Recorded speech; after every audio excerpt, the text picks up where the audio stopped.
This yellow Jujutsu Kaisen deck is all about locking down the opponent, but with such powerful abilities that's to slow down your own play. Well, let's get started. Hey guys, welcome back to another episode. My name is Mobby, and today I'm going to give you my personal deck list for this yellow Jujutsu Kaisen deck that revolves around Gojo and Panda. Make sure to like and subscribe, it really helps out the channel. I upload daily duels and deck profiles for different anime TCGs. Alright, here we are guys, these are the action points that I'm running with this deck. We're going to talk about every single card, how they work in the deck, and then at the end of the video, I'll be letting you know if I think this is a good deck overall, and its, strengths and weaknesses. So, let's get started. This is Nobara Kugisaki. I'm only running one raid source, one raid card in here, and that is for Panda. The late game is all about using Gojo to lock down opponents, which doesn't really need a raid card in this deck. So this is Nobara. This is just here running as 2 techs. I'm running 10-0 costs, and this is here just so you can get this and add this to your hand. Now we have Panda here. Nothing special, 0 cost, but it has step, meaning during your movement phase you can move it back and swap it back and forth for energy. It's pretty good. So it's a good, decent card to put in the front lines if you already have a good back line. Next off, we have Maki Zenin. This is another 4 amount 0 cost we are running in the deck. Nothing crazy here, but this one has the trigger of active. This deck has a lot of step, and it has a lot of active, so there's a lot of ways to move things back and forth, and you want to keep 4 creatures you want to keep 4 characters on the front line as much as possible, because you're going to be getting a lot of these actives as well. Alright, so next off, we're going to be running Toge Inumaki. Now, because this deck runs 5 cost and 6 cost cards, we're going to be running around 10 or so different 2 energy generators, and this is one of them. So this is Inumaki. When played, you have to bounce back a 1 or less back to your hand, otherwise you are returning this. Now, obviously you don't want to return another Inumaki because you're just losing 2 energy. So everything here is a perfectly okay candidate. Unfortunately, there's no when played abilities here that you can recycle, but you just need the early sort of energy gain here. Next off, it's another Maki Zenin. So this is a 2 cost, so pretty much once you have it, this one and these 2 are going to stay in your backline throughout most of the game. If this character is active, it gains energy generation and has a decent attack. Next off, we have this Gojo Satoru. So you need a Gojo on the field to activate certain abilities. So even though this one it isn't particularly the best in terms of effects, it's here because it's the cheapest Satoru Gojo that you can grab, and it's also a 2 energy generator. If there is a blue or purple on your opponent's field, reduce it by 1, making it a 2 cost to throw out, which is very good. However, unless you are planning to play against a blue or purple deck, it's just here, and if you end up finding those colors, then that's great. But this is a great card to put in just so you have that Gojo requirement on the field. So there you go. And next up, we have Panda. This is another 2 cost energy generator, 3 cost. However, it's step again. So this is good to put in the front line and swap out again. Has another active 3000. So this is already 8 that we've seen so far. The other is Maki Zenin over here. And it's also 2 cost generator. There is a lot here. You really need to get your energy online so you can get all of your late game abilities going.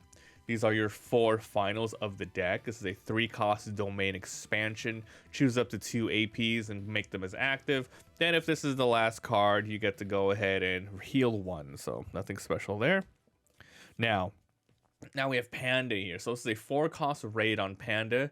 So interesting. This thing has a little bit of weird effects usually than a raid card does. So basically this one always has step, which is interesting, which you could put on the front line if you want without having to raid, except it does not become active, does not go on another Panda, and it always has 3000.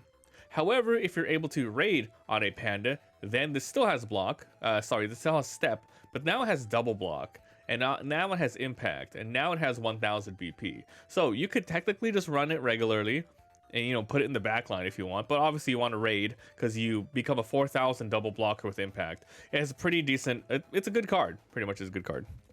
The only thing that's bad is it has no removal or anything. It's just really good for attacking. And the reason why it has decent sort of abilities is because the trigger is not great. It's basically add to your hand. If this was, you know, trigger raid, this would be a really, really good card. But in general, it's decent because at least you get to grab it. Next off, we have your 4 colors of the deck. This is another Gojo 4-cost card. This one has double block with 3,500. During your opponent's turn, your opponent cannot choose this character with abilities on character or event cards unless they pay 1 AP as an additional cost. So unfortunately, if you're attacking and they activate, let's say a special trigger, they can still use it on you because it's not during their turn. But basically, Gojo is meant to be on the front line here. So you can double block, and you kind of need him to sort of take a little bit of the hits here, making sure opponent uses up more AP. Otherwise, leaving a Gojo on the field is very scary for the reasons we'll talk about in a bit. And looking at the color here, you get to choose one character's front line and rest it for the next time it becomes active. Now we have Unlimited Void, running 4 of these in the deck. So this is the game plan of the deck. And if it works, my god, you really shut down the opponent. So 4 cost, Unlimited Void. This is a sight, right? So when played, you're going to choose up to 1 character on your opponent's front line and switch it to resting. It will not switch back to active during the start and end phases while the site is on the field, meaning it is always going to be rested as long as there is a Gojo at the end of your attack phase. Meaning it doesn't matter if you're your Gojo.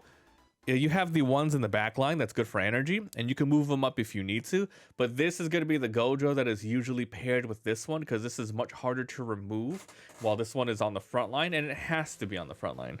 So we're running a bunch of these because being able to just lock down your opponent, even if you lock down 1 or 2 slots, that is a lot of attackers and defenders. So this is the game plan here. You use 2 of these, you're good to go. You're going to win. All right, now it's Hollow Purple. This is the 4 sidelines, 4 specials of the deck. This is a 5 cost with 2 actions. However, if Gojo was on your field, front line or back line, you reduce the cost by 1, making it a 5/1.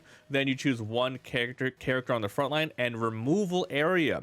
So this is really good for decks that obviously revive stuff from the sideline, etc. It just goes straight to the removal. It's really good. And the special is, of course, you sideline a frontline character in general. So this is awesome because there's no requirement here. As long as you have a Gojo in 5, which there's a lot of energy, you're going to be able to use this more often than you think. Then finally, the last card of the deck, we're running 4 of these Gojos here. This is another SR. This is a 6 cost with 2 actions. This one always has impact. And when you play this, you draw a card. Then you're going to be reducing the AP cost of the next card you use from your hand, other than Gojo, by 1. So for example, you can actually play both of these in 1 turn. This will be 2 actions. This will be 1 action. Well, actually, this will be 0 actions because it goes down by 1, right? It goes down by 1 from here, and it goes down by 1 from here because you have a Gojo. So honestly, you can do Hollow Purple, Gojo, and Unlimited Void in 1 turn. Now, once again, lockdowning your opponent is super powerful. The only thing that's a little bit weird with this deck is if you want to run, for example, these Gojos and these Hollow Purples, it's very, very hard to use these Unlimited Voids. You have 4 just so you can, draw them more easier, but having more than 2 is really tough. Because if you think about it, the energy that you need, you only have 4 energy in the backline, 4 characters that generate energy. And if 2 of those are for the sites for locking down the opponent, you only have 2 extra slots left for 2 characters, making it, 4 energy, which kind of sucks. But honestly, if you can lock them down, you're good. And then unfortunately, you're just going to have these in your hand, the 5s and 6. The 5s and 6 are setting up until you can kind of get the 2 sites on the field. But if you can lock down 2 of opponent's characters, you are going to be doubling the offense and lowering their defense. It's just really amazing. Now the thing about it is, I think, even if you rest them and all that and they're stuck forever, the opponent can just raid on some of those characters. So you also have to know the matchup, know what they're going to do. But otherwise, this is a fun deck to try out. Once again, there's a lot of actives here and Panda with the step going back and forth. It's interesting. So overall, is the deck strong? It's okay.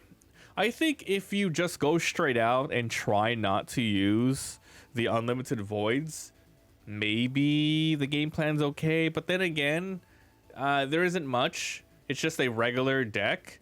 And this unlimited void is kind of what makes it special, meaning you can lock him down forever. I mean, that's the only reason you run Gojos, just using this. But anyway, it's okay. So that's it. Thanks for watching, and I will see you guys next time. Bye.